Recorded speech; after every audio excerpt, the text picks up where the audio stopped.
بسم اللہ الرحمن الرحیم۔ السلام علیکم، میرا نام ڈاکٹر سائمہ اقبال۔ میں آپ سب کو اپنے یوٹیوب چینل نئی سوچ بھی ڈاکٹر سائمہ پر خوش آمدید کہتی ہوں۔ آج ہمارے لیکچر کا عنوان ہے ابلاغ کی مختلف اقسام۔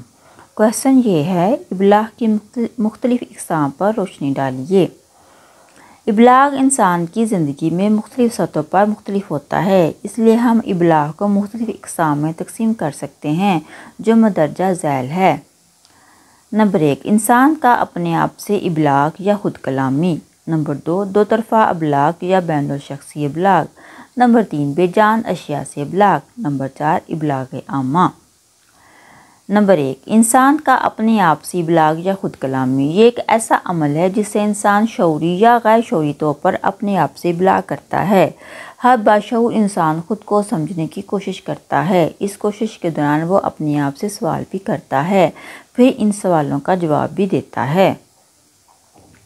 وقت اچھا بھی آئے گا ناصر، غم نہ کر زندگی پڑی ہے ابھی۔ انسان دراصل اپنا سب سے بڑا ہمدرد اور مشیر خود ہی ہوتا ہے، لہٰذا زندگی میں انسان سب سے زیادہ باتیں خود اپنے آپ سے کرتا ہے، اور وہ ایسی باتیں بھی خود سے کر جاتا ہے جو دوسروں کے سامنے نہیں کہہ سکتا۔ ذاتی ابلاغ کے طریقے۔ بقول ڈاکٹر مہدی حسن، ہم خود سے ابلاغ مندرجہ ذیل طریقوں سے کر سکتے ہیں۔ نمبر 1، زبان کے استعمال سے۔ نمبر 2، زبان کے استعمال کے بغیر یا بے آواز ابلاغ۔ نمبر 3، بے معنی آوازوں کے ذریعے ابلاغ۔ نمبر 4، تحریر کے ذریعے ابلاغ۔ اور نمبر 5، زبان سے۔ نمبر 4، تحریر کے ذریعے ابلاغ۔ اب اس کی وضاحت کرتے ہیں۔ نمبر 1، زبان سے ابلاغ۔ ہم اکثر معاملات میں خود کلامی کرتے ہیں، مثلا تنہائی میں بیٹھ کر جب کوئی خیال ہمارے ذہن میں آتا ہے تو ہم اس پر اپنی رائے کا اظہار کرتے ہیں۔ جب طالب علم سبق بلند آواز میں یاد کر رہا ہو تو وہ بھی خود سے ابلاغ کرتا ہے۔ اکثر کوئی کام ہم سے غلط ہو جائے تو ہم خود کو ملامت کرتے ہیں۔ غرض ہم روزمرہ زندگی میں اکثر خود سے ابلاغ زبان کے ذریعے کرتے ہیں، خواہ یہ شعوری ہو یا غیر شعوری۔ نمبر 2، زبان کے استعمال کے بغیر یا بے آواز ابلاغ۔ زبان کے استعمال کے بغیر جو ابلاغ ہوتا ہے اس کو ہم 2 اقسام میں تقسیم کر سکتے ہیں۔ نمبر 1، ذہنی ابلاغ۔ نمبر 2، جسمانی ابلاغ۔ نمبر 1، ذہنی ابلاغ۔ ذہنی ابلاغ سے مراد وہ نظریات اور خیالات کے تانے بانے ہیں۔ ہم تنہا ہوں یا کسی محفل میں بعض اوقات دوسرے لوگ ہم کو دیکھ کر کہہ دیتے ہیں کہ بھائی کن خیالوں میں گم ہو، کہاں پہنچے ہوئے ہو۔ دراصل اس وقت ہم جسمانی طور پر ایک محفل میں موجود ہونے کے باوجود ذہنی طور پر کسی اور خیال میں گم ہوتے ہیں۔ ہوتا رہا ہے ایسا بھی حادثہ کبھی کبھی، میں ہوں کسی کے ساتھ، میرا دل کسی کے ساتھ۔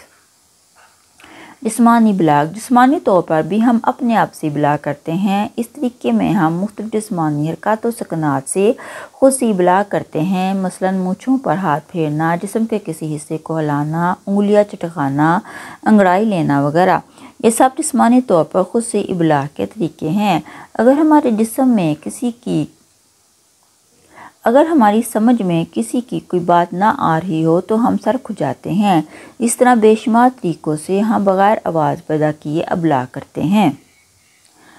نمبر 3، بے معنی آوازوں کے ذریعے ابلاغ۔ ہم اپنے منہ سے بعض حالتوں میں مختلف بے معنی آوازیں نکالتے ہیں جن کا بظاہر کوئی مفہوم نہیں ہوتا، مگر ہم خود سے ابلاغ کرتے ہیں۔ مثلا ہاتھ پر تھوڑا لگ جانے سے ہم بے ساختہ سیر یا اف کی آواز نکالتے ہیں۔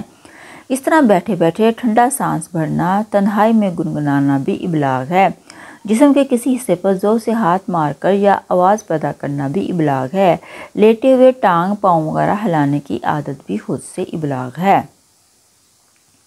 انسان کا اپنے آپ سے ابلاغ یا خود کلامی، دو طرفہ ابلاغ یا بین الشخصی ابلاغ، بے جان اشیاء سے ابلاغ اور ابلاغ عام۔